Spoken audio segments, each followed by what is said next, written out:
ഇടുത്തിയായി petrol diesel വില വർധന വരുന്നത് നിത്യോപയോഗ സാധനങ്ങളുടെ വൻ വിലക്കയറ്റം.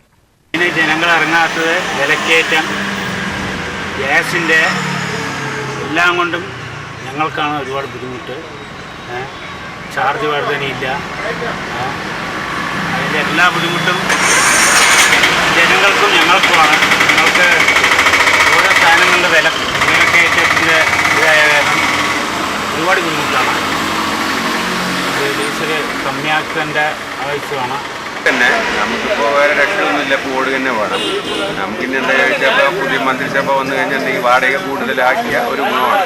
എന്തായാലും ഡീസൽ കൂടിയതിന് കമ്മിയാകാനൊന്നും പോകുന്നില്ല. അതുകൊണ്ട് വല്ലാത്ത ബുദ്ധിമുട്ട് തന്നെ. ഇപ്പോൾ ഓട്ടമൊന്നുമില്ല. ഒന്നാമത് ഇപ്പം എന്തെങ്കിലുമൊക്കെ നമുക്ക് ചെയ്തു തരാനുള്ള സംവിധാനം ചെയ്യണം.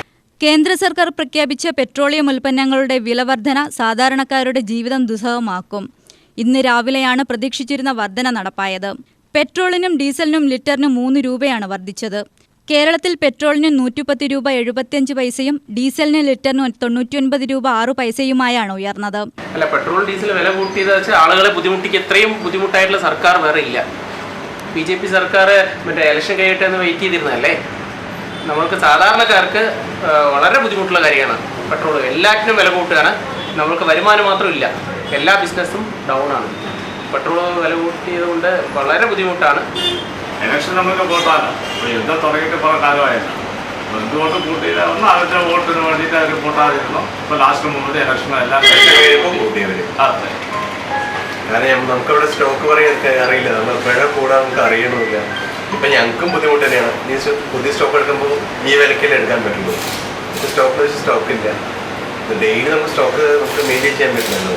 അതിന് ക്രെഡിറ്റ് പോകണമെന്നുണ്ട്. നമുക്ക് അങ്ങനെ പെട്ടെന്ന് സ്റ്റോക്ക് എടുക്കാനും പറ്റില്ല. ഒരു ബുദ്ധിമുട്ടാണ്. ഇപ്പോൾ കമ്മീഷൻ കൂടിയിരിക്കില്ല. വിലവർദ്ധന നടന്നിരിക്കുന്നത് 3 രൂപ 27 പൈസ പെട്രോളിനും 3 രൂപ 15 പൈസ ഡീസലിനാണ് ഇൻക്രീസ് ചെയ്തിരിക്കുന്നത്. അത് പറഞ്ഞാൽ ഓരോ ഡീലർമാർക്കും 12 ലക്ഷം രൂപയുടെ ഒരു 12,000 ലിറ്റർ ലോഡ് എടുക്കുന്നത് 12,40,000 രൂപ, 40,000 രൂപ അധിക ബേർഡനാണ് ഉണ്ടായിരുന്നത്. ആ 40,000 രൂപൻ്റെ ഇൻക്രീസിനുള്ള ആ വിലമതിപ്പിനുള്ള കമ്മീഷൻ ഇൻക്രീസ് ചെയ്യുകയൊന്നും ഉണ്ടായിട്ടില്ല. അത് ഇപ്പോഴത്തെ OFCയുടെ നിലപാട് എന്താണെന്ന് വെച്ചാൽ പേയ്മെൻറ്റ് കംപ്ലീറ്റ് അവിടെ ചെന്നാൽ മാത്രമേ ലോഡുള്ളൂ. അപ്പോൾ ഡീലർമാരുടെ ബിസിനസ് കൊണ്ടുപോകാനുള്ള ബുദ്ധിമുട്ട് ദിനംപ്രതി ഇൻക്രീസ് ചെയ്തുകൊണ്ടിരിക്കുന്നു. അതോടൊപ്പം തന്നെ നടത്തിപ്പിൻ്റെ ചിലവും കാര്യങ്ങളെല്ലാം കൂടിക്കൊണ്ടിരിക്കുന്നു. അപ്പോൾ അതിനെതിരെ ഗവൺമെൻറ് എന്തെങ്കിലും ഒരു തീരുമാനം എടുക്കണമെന്നാണ് ഞങ്ങളുടെ PDPയുടെ ഒരു സജഷൻ. നിലവിൽ തന്നെ പാചകവാതകത്തിന്റെ വിലവർധനവ് മൂലം ഹോട്ടലുകളിലും മറ്റു ഭക്ഷണ സാധനങ്ങളുടെ വില വർദ്ധിച്ചിരുന്നു.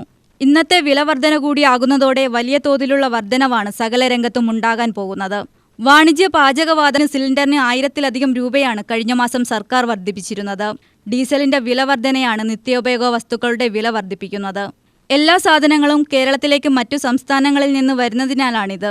പച്ചക്കറി, പലവ്യഞ്ജനങ്ങൾ, നിർമ്മാണ സാമഗ്രികളെല്ലാം വൻ വിലക്കയറ്റം കാത്തിരിക്കുകയാണ്.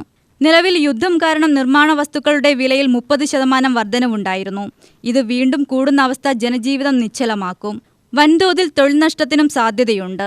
ബസ്, ഓട്ടോ ടാക്സി ചാർജ് വർധനയ്ക്കും മുറവിളി ഉയരും. ഇനി എങ്ങനെ പിടിച്ചു നിൽക്കാൻ കഴിയുമെന്നാണ് പെട്രോൾ പമ്പുകളിൽ പെട്രോളും ഡീസലും നിറയ്ക്കാൻ എത്തിയവർ ചോദിക്കുന്നത്. വില കൂടിയ നമുക്കറിയില്ല നഷ്ടം. അപ്പം അത് പറയാനുണ്ട്. ബാക്കി വില കൂടിയാലും കുറഞ്ഞില്ലെങ്കിലും എങ്ങനെ പോയാലും പെട്രോൾ അത്യാവശ്യം കിടക്കുകയാണ്. ഇനി കൂടിയാലും കുറഞ്ഞാലും പെട്രോൾ വാങ്ങി തന്നെ വേണ്ട. പെട്രോൾ വില മാത്രമല്ലല്ലോ കൂടിയത് കൊണ്ട് ഇതാവുന്നത്, മറ്റുള്ള എല്ലാ സാധനങ്ങൾക്കും വില കൂടും. ഡീസലിന് ഇപ്പോൾ ഓട്ടോറിക്ഷക്കാർ ചാർജ് കൂടും. പച്ചക്കറിയും എല്ലാ സാധനത്തിനും വില കൂടും. അതാണ് അതിൻ്റെ. അല്ലാതെ ഈ ഇത്തരം മാത്രം വില കൂടിയത് കൊണ്ടുള്ള ഒരു ഇതല്ല, മറ്റുള്ള എല്ലാ സാധനങ്ങൾക്കും വില കൂടും. പെട്രോളിൻ്റെയും ഡീസലിൻ്റെയും വില 4 രൂപയിലധികം തന്നെ വർദ്ധിപ്പിച്ചിരിക്കുകയാണ്. അല്ലെങ്കിൽ തന്നെ ജനങ്ങൾക്ക് ജീവിക്കാൻ വഴിയില്ലാത്ത സാഹചര്യത്തിലൂടെയാണ് കടന്നുപോയിക്കൊണ്ടിരിക്കുന്നത്. ഈ സമയത്ത് ഇതുപോലുള്ള വിലവർദ്ധനവ് മോട്ടോർ മേഖലയെ തന്നെ, ഓട്ടോറിക്ഷ തൊഴിലാളികളെ തന്നെ അവരുടെ ജീവിതത്തെ തകർക്കുന്ന ഒരു സമീപനമാണ് നരേന്ദ്രമോദി സർക്കാർ നടപ്പിലാക്കിയിരിക്കുന്നത്. ഇതിനെതിരെ വൻ പ്രതിഷേധമാണ് രാജ്യത്ത് ഉയർന്നു വരേണ്ടത്. എല്ലാ തൊഴിലാളി സംഘടനകളും രാഷ്ട്രീയ ഭേദമന്യേ ഒരുമിച്ച് സംഘടിച്ചുകൊണ്ട് അതിശക്തമായ സമര പോരാട്ടത്തിന് നേതൃത്വം നൽകണമെന്നാണ് ഇതുമായി ബന്ധപ്പെട്ട് നമുക്ക് പറയുവാനുള്ളത്. അതുമാത്രമല്ല, 50 രൂപയിലധികം തന്നെ പാചകവാതകത്തിനും വില വർദ്ധിപ്പിക്കാൻ വേണ്ടി പോവുകയാണ്. ഇതുപോലുള്ള വിലക്കയറ്റം സാധാരണക്കാരുടെ ജീവിതം ദുസ്സഹമാക്കുന്നത് മാത്രമല്ല, അവരുടെ ജീവിത നിലവാരം താഴ്ചയിലേക്ക് കുത്തനെ ഇടിഞ്ഞു വീഴുന്ന അവസ്ഥയിലേക്കാണ് കാര്യങ്ങൾ കൊണ്ടുവന്ന് എത്തിച്ചിരിക്കുന്നത്. ഡീസൽ വില കൂടിയതിനനുസരിച്ച് നമുക്കുള്ള ചാർജ് വർധനവും അതുമാത്രമല്ല ഓയിൽ മറ്റുള്ള ചിലവുകളൊക്കെ നോക്കുമ്പോൾ നമുക്ക് ഈ ചാർജിൽ ഓടാനും പറ്റില്ല. അതിനുള്ളതും കൂടി ചെയ്യാനുണ്ട്. എന്തായാലും കേന്ദ്ര സർക്കാരിനെതിരെ ശക്തമായ ഒരു പോരാട്ടം മോട്ടോർ തൊഴിലാളി അതിന് ഉണ്ടാകും. ഡീസൽ വില കൂടിയ ടാക്സിക്കാരെയുള്ളവർക്ക് ഓട്ടോറിക്ഷക്കാർക്കൊക്കെ ബുദ്ധിമുട്ട് തന്നെ. പക്ഷേ ഇത് ഇത്ര പെട്ടെന്നാവാൻ പാടില്ലായിരുന്നു. കുറച്ചുകൂടെ പോയിട്ടാണെങ്കിൽ പിന്നെയും കാര്യങ്ങളൊക്കെ നടക്കുമായിരുന്നു.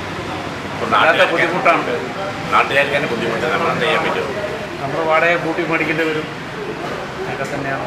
ജനങ്ങൾ തന്നെ ഞങ്ങൾ ചിന്തയും പറയും. എന്നാൽ കൂടുതൽ മികച്ചായതിന് പരാതിയും പറയും അവർ. അതൊക്കെ ജനങ്ങൾക്ക് തന്നെ ബുദ്ധിമുട്ട്. UTV news Palakkad.